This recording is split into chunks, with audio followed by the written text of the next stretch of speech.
I typed away on my computer, looking up as the sun rose over the park that Landon loved, to remind me was stolen from us. My glasses sat on the bridge of my nose. My hair was pulled up into a sloppy bun as I took a break from looking over case files. Taking in the warm orange, red, and green tones swirled together within the morning sky was breathtaking. It was beautiful, and my first time witnessing it in all of its glory. Usually, I kept the shades down in my office and worked with the small desk lamp that Menace had gotten me when I graduated from law school. It was gold, heavy, and he had it engraved with, "Big pressure lawyer.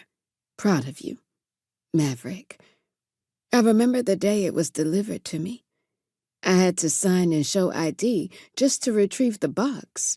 When I opened it, I rolled my eyes and kept the box in the foyer for months. It was bitchy of me. Last night, when I shuffled into the office because I couldn't sleep, I kept the shades up and looked out at the pitch-black abyss with lights surrounding the park that appeared to be much smaller the higher you were. I felt safe in this condo, and even safer because I was a few floors down from Landon's penthouse. When I moved into my house, I didn't feel safe living there alone. This building was like the White House, and you weren't getting in here unless you were supposed to. "It's not time to go for our walk. Don't look at me like that." Bando lifted his head from his fancy dog bed, as if it was time for him to strut his stuff. He'd just make us circle the same spots until he eventually decided it was time to humble me and make me pick his shit up. It was still an adjustment, getting used to having to take care of someone other than myself. Since going away to college, it had always been just me. Me and Bando were still getting to know one another. However, he was very protective of me. When I used the bathroom, he stood outside and took guard.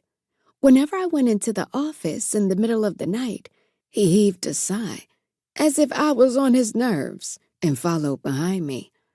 Whenever we were outside of our bubble, I could tell when someone was close to me because he made sure to growl, making their presence known.